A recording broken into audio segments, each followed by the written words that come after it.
Good evening. This is All India Radio. I'm Lalima Aneja Dang and with me is Renuka with the evening news.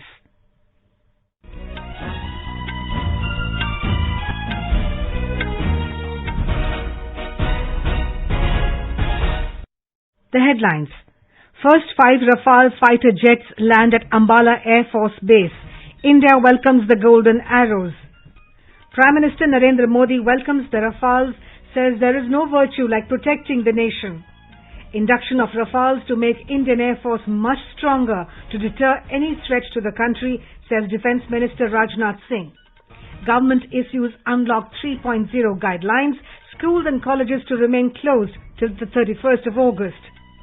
Cabinet approves National Education Policy 2020. Prime Minister says the policy is based on pillars of access, equity, quality, affordability and accountability. And COVID-19 recovery rate improves to 64.51%.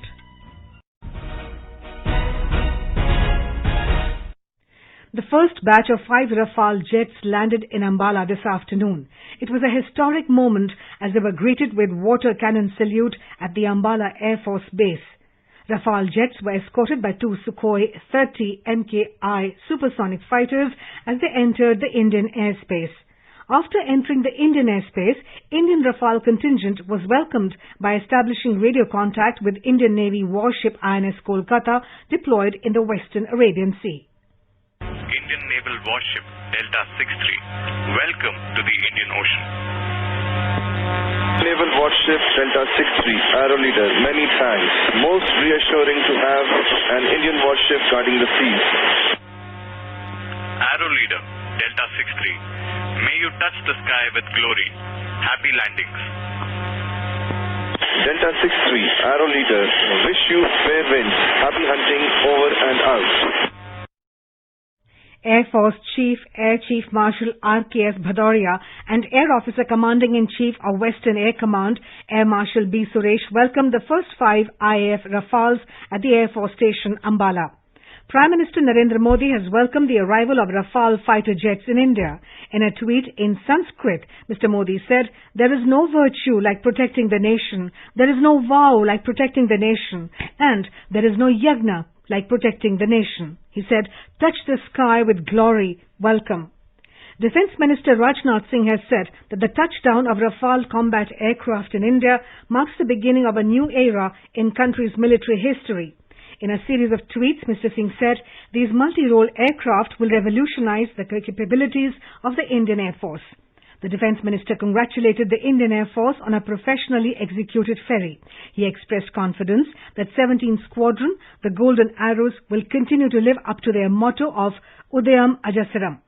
Mr. Singh expressed happiness that Indian Air Force's combat capability has got a timely boost. He said the Rafale jets were purchased only because Prime Minister Narendra Modi took the right decision to get these aircraft through an intergovernmental agreement with France after the long-pending procurement case for them could not progress.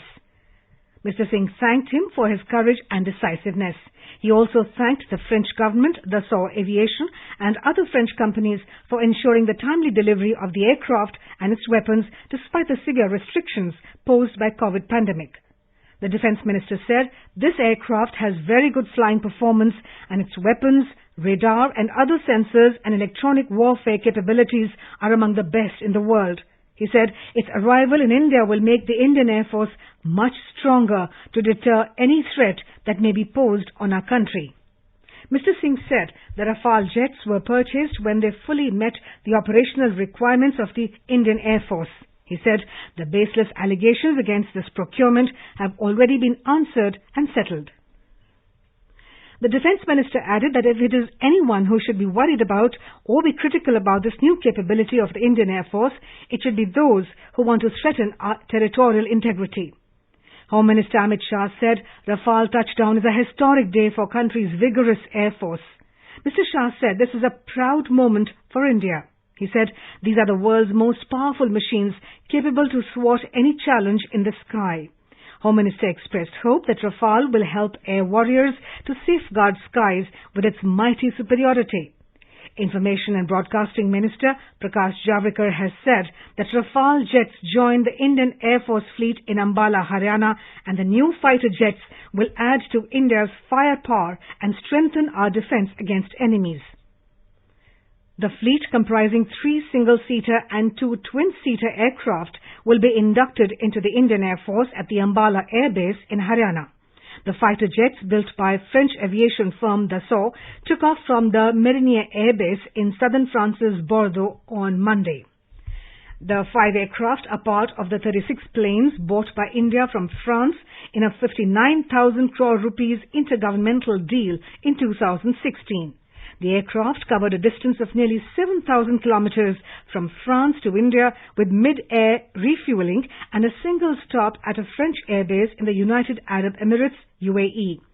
Indian Embassy in France said delivery of 10 aircraft has been completed on schedule, but 5 have stayed back in France for training mission.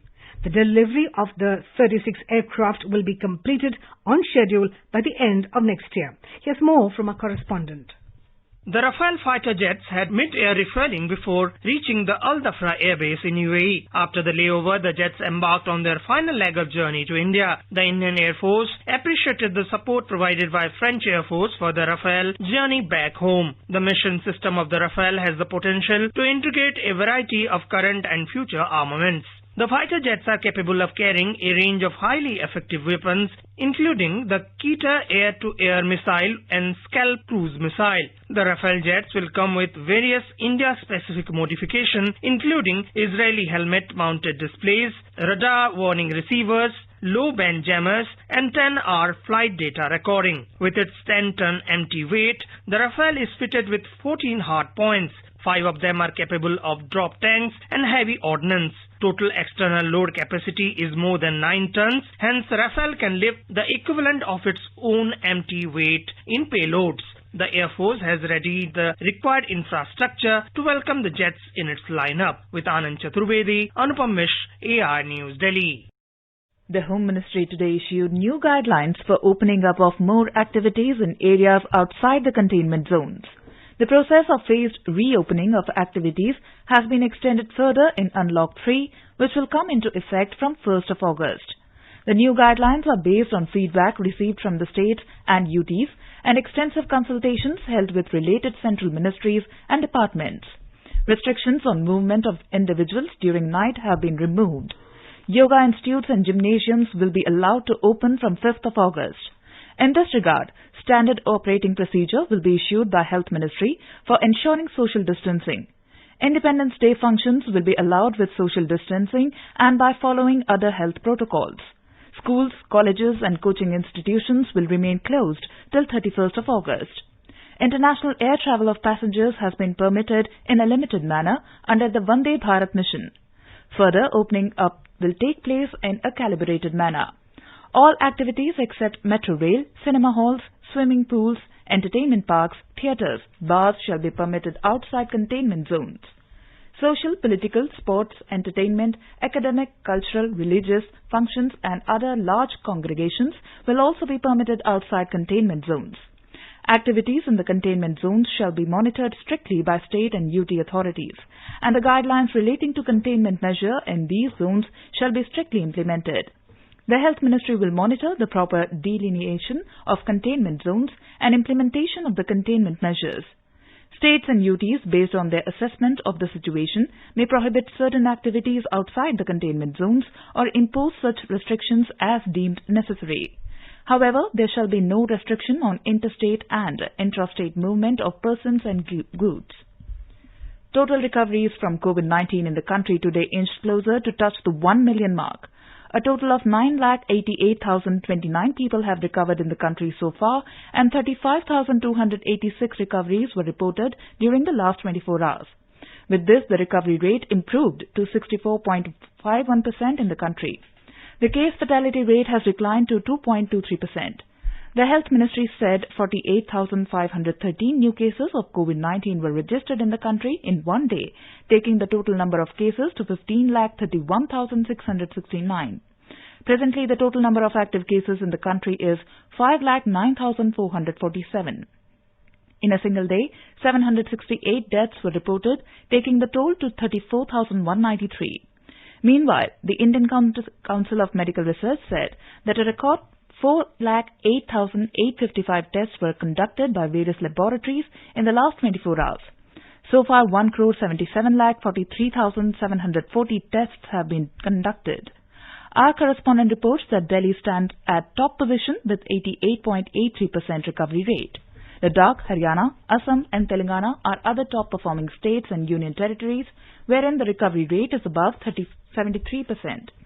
Nearly 16 states and union territories have better recovery rates than the national average of 64.51%. Maximum number of people have recovered in Maharashtra, followed by Tamil Nadu, Delhi and Andhra Pradesh. In terms of fatality rate, there are 29 states and union territories which have lower fatality rates than the national average. In the total active cases, around 70% caseloads are from Maharashtra, Karnataka, Tamil Nadu, Andhra Pradesh and Uttar Pradesh. In Madhya Pradesh, the state government is going to start a rapid antigen test. The number of corona-infected people in Madhya Pradesh has been close to 30,000. Here's a report. The State Health Minister Dr. Prabhuram Chaudhary told AIR that rapid antigen tests are being started in two districts, Bhopal and Morena, as pilot project. Under this, 1,000 test kits each are being purchased in Morena and Bhopal. Rapid antigen test ICMR से मान्यता प्राप्त है. जो लोगों में sign symptom नहीं है और हमको लगता है कि ये एरिया इन्फेक्टेड हो सकता है, तो वहाँ पर रैपिड एंटीजन टेस्ट करके हम लोग देख रहे हैं. He said that this test is cheap and if the reliability of rapid antigen test is proved through the pilot project, then it will be implemented in the entire state. Sanjeev Sharma, AIR News, Bhopal. Tamil Nadu Governor Banwari Lal Purohit has isolated himself for a week as 3 more staff working in Raj Bhavan in Chennai are confirmed COVID-19 positive. Last week, 84 staff, mostly security personnel, were tested positive for the infection. The total infection in Tamil Nadu has crossed more than 2,34,000 today as 6,426 more people turned positive. Meanwhile, the State Chief Minister, Edappadi Palaniswamy, today interacted with all district collectors through video conferencing and discussed about the ground situation. Our correspondent has the details. In his interaction, the Chief Minister said the state is a topper in terms of the tests per day for COVID-19 and the number of laboratories. He noted that the mortality rate in the state remains 1.6 and the recovery rate 73%. While listing out the efforts to revive the industry, he said guidelines have been issued in bringing the migrated guest workers back to the state. The reports of the district collectors on the pandemic situation, progress in the preventive measures and their suggestions have been recorded. Tomorrow he is slated to hear the viewpoint of medical experts panel before taking a final call on the nature of the lockdown from the 1st of August. Jai Singh, AIR News, Chennai. Kerala continues to report spike in COVID cases with 903 new COVID cases being confirmed today. A report. Among the new cases, 706 persons got the disease through local transmission. Thiruvananthapuram continued to be the worst hit, reporting highest number of COVID cases, 213. Meanwhile, the state confirmed one more death due to COVID today in Malappuram district, taking the death toll to 68. 641 recoveries were also reported today in the state. Presently, 10,350 persons are under treatment for COVID in Kerala. Meanwhile, heavy rain continued to lash many parts of the state. Orange alert issued in 4 districts for tomorrow. Mayusha for AR News from Thiruvananthapuram. In our series Experts Speak on All India Radio, we bring you the views of the leading medical experts on COVID-19. Talking to AIR News, Dr. Uma Kumar, Head of Rheumatology Department, AIIMS, suggested to the people to follow social distancing, hand hygiene and cough etiquettes. Only thing which helps is social distancing or physical distancing. Along with it, you have like hand hygiene, washing your hands very frequently, and cough etiquettes like while coughing or sneezing, just cover your face and nose. Use tissue paper or cloth, or if you don't have anything, you can just cough into your elbows. President of Public Health Foundation of India, Dr. K. Srinath Reddy said, India is in a much better position as compared to the rest of the world as far as the COVID-19 cases are concerned and the measures taken are yielding results. अब तक जो नतीजे निकले हैं उससे पता चलता है कि ये वायरस का प्रभाव को रोकने में हम काफी कामयाबी हासिल कर चुके हैं दूसरे देशों के मुकाबले में। आज का हालात जो है उसमें कोई संशय नहीं है कि हमारा हालात दूसरे देशों के मुकाबले में बेहतर है इस वायरस को डट के मुकाबला देने में। You are listening to the evening news on All India Radio. A reminder of the headlines before we move on. First 5 Rafale fighter jets land at Ambala Air Force Base. India welcomes the Golden Arrows. Prime Minister Narendra Modi welcomes the Rafales, says there is no virtue like protecting the nation.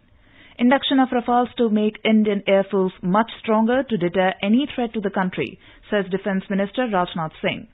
Government issues Unlock 3.0 guidelines, schools and colleges to remain closed till August 31st. Cabinet approves National Education Policy 2020. Prime Minister says the policy is based on pillars of access, equity, quality, affordability and accountability. And COVID-19 recovery rate improves to 64.51%. For quick news updates round the clock, follow us on our Twitter handle @AIR News Alerts. The Cabinet today approved the National Education Policy 2020, a single regulator for higher education institutions, multiple entry and exit options in degree courses, discontinuation of MPhil programs, low-stakes board exams, common entrance exams for universities are among the highlights of the new education policy. Briefing media in New Delhi this evening, Information and Broadcasting Minister Prakash Javadekar said the Cabinet chaired by Prime Minister Narendra Modi has given approval to a new education policy for the 21st century.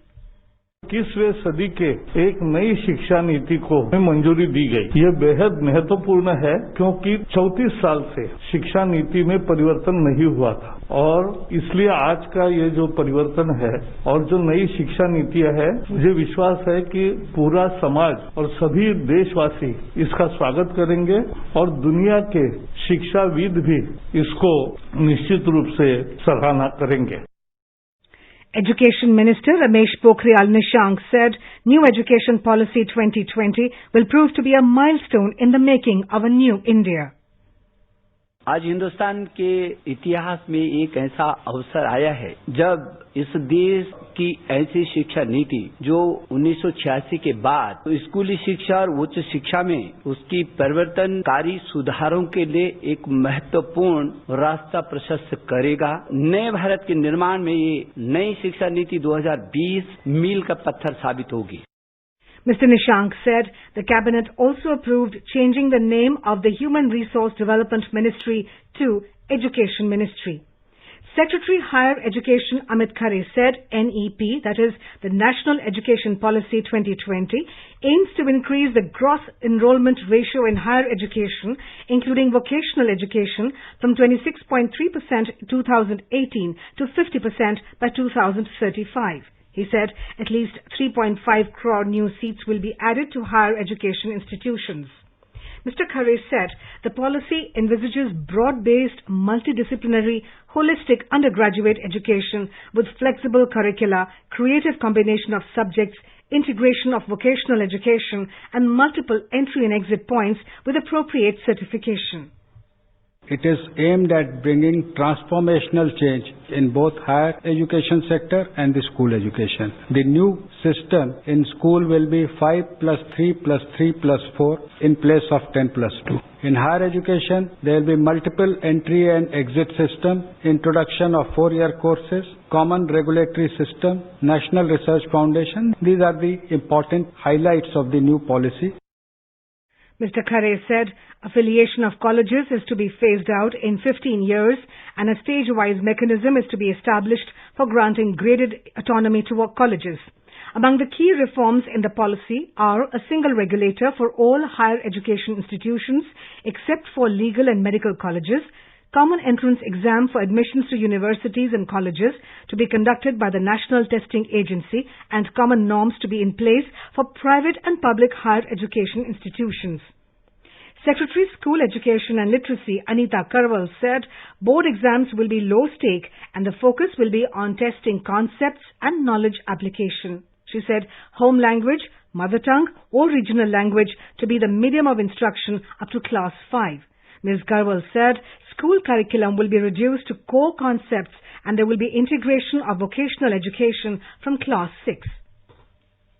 जो कस्तूरबा गांधी बालिका विकास विद्यालय हैं वो अभी कक्षा 8 कहीं कहीं कक्षा 10 तक है, उनको कक्षा 12 तक हर एक जगह ले जाया जाएगा। जो करिकुलम है हमारा वो इतना हैवी है कि बच्चे life skills, scientific temper, problem solving, critical thinking, उसके लिए उनके पास टाइम ही नहीं है। करिकुलम को एसेंशियल कंटेंट तक सीमित किया जाएगा ताकि समय मिले बच्चे को कि ये सब चीज एक्सप्लोर कर सके। वो प्रोजेक्ट बेस्ड लर्निंग में जाएगा, एक्टिविटी बेस्ड लर्निंग में जाएगा, एक्सपीरियंशियल लर्निंग में जाएगा। Prime Minister Narendra Modi has wholeheartedly welcomed the approval of the National Education Policy NEP 2020. In a series of tweets, Mr. Modi said, "This was a long due and much awaited reform in the education sector which will transform millions of lives in the times to come." The Prime Minister said NEP 2020 is based on the pillars of access, equity, quality, affordability and accountability.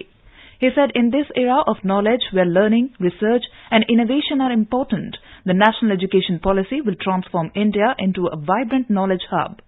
Mr. Modi said NEP 2020 gives utmost importance towards ensuring universal access to school education. There is emphasis on aspects such as better infrastructure, innovative education centers to bring back dropouts into the mainstream, facilitating multiple pathways to learning among others. He said replacing 10+2 structure of school curricula with a 5+3+3+4 curricular structure will benefit the younger children. It will also be in tune with global best practices for development of mental faculties of a child. He said there are reforms in school curricula and pedagogy too. The Prime Minister said NEP 2020 has provisions to set up a gender inclusion fund and also special education zones. He said these will specially focus on making education more inclusive. Mr. Modi said NEP 2020 would improve the education infrastructure and opportunities for persons with disabilities. He said thanks to NEP 2020, the Indian higher education sector will have a holistic and multidisciplinary approach. Mr. Modi said undergraduate education will offer flexible curricula, creative combination of subjects, integration of vocational education. He said undergraduate would also include multiple entry and exit points with appropriate certification. An academic bank of credit will be set up to enable digital storage of credits earned from different higher educational institutions, HEIs, which can also be transferred and counted as a part of the final degree. The Prime Minister said, respecting the spirit of Ek Bharat Shresth Bharat, the NEP 2020 includes systems to promote Indian languages, including Sanskrit. Many foreign languages will also be offered at the secondary level. Indian Sign Language will be standardized across the country. He said aspects such as widening the availability of scholarships, strengthening infrastructure for open and distance learning, online education, and increasing the usage of technology have received great attention in the NEP. He added that these are vital reforms for the education sector. Mr. Modi said framing of NEP 2020 will be remembered as a shining example of participative governance. He thanked all those who have worked hard in the formulation of the NEP 2020. The Prime Minister hoped that education will brighten our nation and lead it to prosperity. Vice President M. Venkaiah Naidu today called for protecting and promoting various Indian languages through the use of mother tongue in different fields from education to administration. Inaugurating a webinar, Mr. Naidu stressed the need for giving a special thrust to the respective official language by every state government. In Bihar, the flood situation has deteriorated following heavy rainfall in catchment areas of Nepal. 36 people have lost their lives in flood-related incidents during the past 24 hours. Gandak, Kosi, Bagmati and Adhwara, a group of rivers, are flowing above the danger mark. Met Department has forecast widespread rain across the state in the next 36 hours. 30 lakh people are affected by flood in 12 districts. The worst affected districts are Darbhanga, Gopalganj, Saran, Samastipur, East and West Champaran. Road traffic has been disrupted in several districts. Rail traffic on Darbhanga-Samastipur section of East Central Railway remains suspended due to overtopping of tracks at several places. Assam Chief Minister Sarbanand Sonowal today visited the erosion and flood-hit areas of Lakhimpur and Dhemaji districts. Mr. Sonowal first visited the erosion-hit areas of Thekerajan in Lakhimpur caused by the Subansiri River. During his visit, he interacted with the officials of the Water Resource Department and took stock of the measures taken by the department to mitigate the effects of erosion. He also directed the department to take appropriate steps for reducing the menace of erosion. Uttar Pradesh Sunni Central Waqf Board has announced setting up of a trust to build a mosque in Ayodhya in compliance with the November 2019 order of the Supreme Court in the Ram Janmabhoomi Bapi Masjid title dispute case. The trust has been named the Indo-Islamic Cultural Foundation. In a press release, Uttar Pradesh Sunni Central Waqf Board said that it had accepted the alternative 5-acre land allotted to it by the Uttar Pradesh government at village Dhanipur in Ronahi area of Ayodhya. There will be 15 members on the trust. The Madras High Court has ruled that the staff of private educational institutions should be covered under the Employees State Insurance Scheme. The 3-member division bench led by Justice Pushpa Satyanarayan in its verdict today upheld an order to this effect passed by the Tamil Nadu government in 2010. In Gujarat, the state government has allotted one more dedicated ambulance for Asiatic lions. The new ambulance has been allotted to Shetranji Forest Range, which will cover the forest area of Amreli and Bhavnagar district. Our correspondent reports that this will be the 4th dedicated ambulance allotted for Asiatic lions in 1 year. In order to save lives of injured lions and other wild animals by providing them speedy treatment, the state government has started a dedicated ambulance service at Shetranji Forest Range. Talking to AIR, Chief Conservator of Forest of Junagadh Circle, Dushyant Pasawda said the fully air-conditioned ambulance will work on the lines of 108. It will be fully equipped with all the essential treatment tools such as blood analyzer, oxygen support, sonography machines, where minor surgeries can also be done. It will have one doctor on board. He said there are large number of lions in Jafrabad, Rajula and Lilia areas of Amreli district. The dedicated ambulance will provide speedy treatment to injured lions as well as other injured wild animals. With the report of Harish Tak from Amreli, this is Aparna Khun, AR News, Ahmedabad. And now let's take a look at the weather forecast for tomorrow. The national capital Delhi will have a generally cloudy sky with heavy rain. It will have a minimum temperature of around 26 degrees Celsius and a maximum of 34 degrees.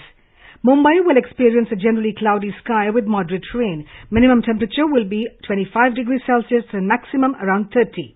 Chennai will have a generally cloudy sky with light rain. The temperature will hover between 22 and 29 degrees Celsius.